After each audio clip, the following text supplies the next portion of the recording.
શહેરમાં car service સેન્ટરમાં 2 મહિનાઓનું લાંબુ વેઇટિંગ છે। ચાલુ વર્ષે આવેલા ખાડીપુરમાં 8000 કારને નુકસાન થયું। કાર રિપેર કરવા તો અપાય છે, પરંતુ સ્પેર પાર્ટ્સની અછતને કારણે રિપેર નથી થઈ શકતી।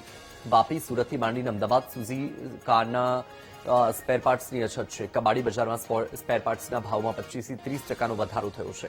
2000 રૂપિયામાં વેચાતા વાહનોના પાર્ટ્સ 3000 રૂપિયામાં વેચાઈ રહ્યા છે।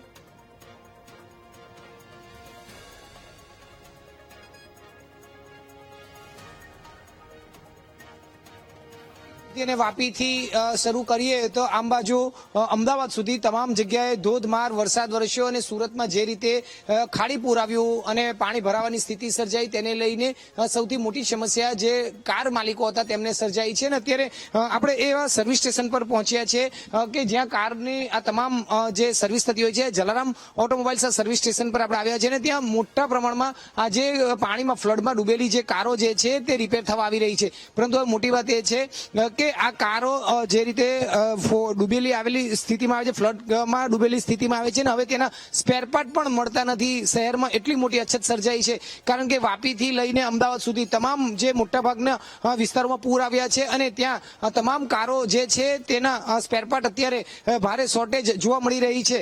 જે રીતે અત્યારે સુરતના આ સર્વિસ સ્ટેશનમાં જોવા મળી રહ્યા છે કે કારો તો બહુ બધી આવી રહી છે, રિપેર પણ થઈ રહ્યા છે, પણ 2 મહિના સુધીના વેઇટિંગ થઈ રહ્યા છે।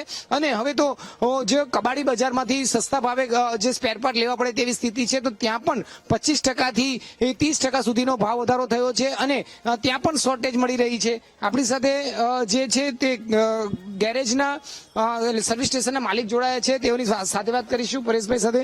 પરેશભાઈ, અત્યારે કેવી સ્થિતિ છે, કાર માલિકોની કેવી બુમરાળ આવે છે અને તમે કઈ સિચ્યુએશન મુકાવ છો? અત્યારે સુરતની સ્થિતિ એવી છે કે કાર ઓનર જાય તો જાય ક્યાં એવી સ્થિતિ થઈ ગઈ છે। કાર વર્કશોપ પાસે એટલો બધો લોડ છે કે ગાડી મૂકવા માટે સ્પેસ નથી। ગાડી મૂકીએ છીએ, ગાડી લઈ બી લઈએ છે, પરંતુ સ્પેર પાર્ટનો એટલો ઇસ્યુ છે કે અમે કદાચ 2 મહિના સુધી આનું વેઇટિંગ કરશું તો પણ પૂરું નથી થવાનું। એટલે અને સેકન્ડરી કે એટલા વાપીથી લઈને અમદાવાદ સુધી આ ફ્લડનો ઇસ્યુ આવવાને કારણે બહુ બધી કારો ડૂબી ગઈ છે, જેને કારણે આ ઇસ્યુ ઉભો થયો છે। પ્લસ ઓલ્ડ જે પાર્ટ્સ છે તેમાં પણ 25 થી 30% લઈને વધારો આવી ગયો છે, કેમ કે શોર્ટેજ ઉભી થઈ ગઈ છે। તો હવે અમે પણ એવી ટ્રાય કરીએ છીએ કે દૂરથી દિલ્હી, મુંબઈથી પાર્ટ્સ એરેન્જ કરીને જેટલું બને એટલું જલ્દી ગાડીઓ પાછી કસ્ટમરને અમે રિપેર કરીને વાપરવા માટે આપી શકીએ। અત્યારે કબાડી બજારમાં પણ કઈ રીતની સ્થિતિ સર્જાઈ છે? કારણ કે સુરતનું સૌથી મોટું કબાડી બજાર કહેવાતું છે, ત્યાં પણ સ્પેર પાર્ટ મળતા નથી એવું થઈ ગયું। અત્યારે સ્ક્રેપ માર્કેટમાં તે લોકો પાસે પણ એક સ્ટોક મિનિમમ હોય છે કે ભાઈ આટલી ગાડીઓ અમે સ્ટોક રાખી શકીએ, અને રિક્વાયરમેન્ટ એટલી ઊભી થઈ ગઈ છે। વાપીથી લઈને અમદાવાદ સુધી સૌથી મોટું માર્કેટ સુરતનું છે સ્ક્રેપ માર્કેટ।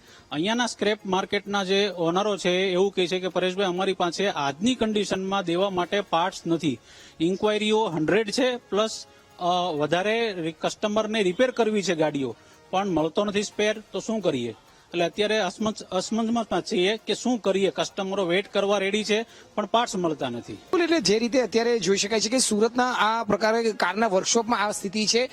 જે કારના વર્કશોપના માલિકો છે તે પણ અત્યારે અસમંજસભરી સ્થિતિમાં સર્જાયા છે। 2 મહિના સુધી જે કાર જે ફ્લડમાં ડૂબી છે તેને રિપેર માટે લઈ શકે તેવી સ્થિતિ પર નથી। 2 મહિના સુધીનું વેઇટિંગ કાર રિપેર કરવા માટે ચાલી રહ્યું છે। એટલી મોટા પ્રમાણમાં કાર આવી રહી છે અને બીજી તરફ જેમની કાર રિપેર કરવા માટે લઈ લેવામાં આવે છે પણ તે પણ કેટલા સમય સુધીમાં તે પરત કરી શકે તેનો પણ કોઈ ચોક્કસ સમય જે કાર માલિકો એટલે સર્વિસ માલિકો જે છે તે નથી આપી શકતા, કારણ કે સ્પેર પાર્ટ જ નથી મળી રહ્યા। સુરતમાં સૌથી મોટી અછત અત્યારે કારના રિપેર માટેના સ્પેર પાર્ટની સર્જાઈ છે। કબાડી બજારમાં પણ અત્યારે સ્પેર પાર્ટ અવેલેબલ નથી થઈ રહ્યા। તો બીજી તરફ દિલ્હી, ભોપાલ, મુંબઈ તરફથી મંગાવવામાં આવી રહ્યા છે, પણ ત્યાંથી પણ ટ્રાન્સપોર્ટેશનના અભાવને કારણે સમયસર સ્પેર પાર્ટ નથી આવી રહ્યા। તેના કારણે અત્યારે જે વર્કશોપ માલિકો જે છે તે પણ ખૂબ જ મોટી મૂંઝવણભરી સ્થિતિમાં મુકાયા છે।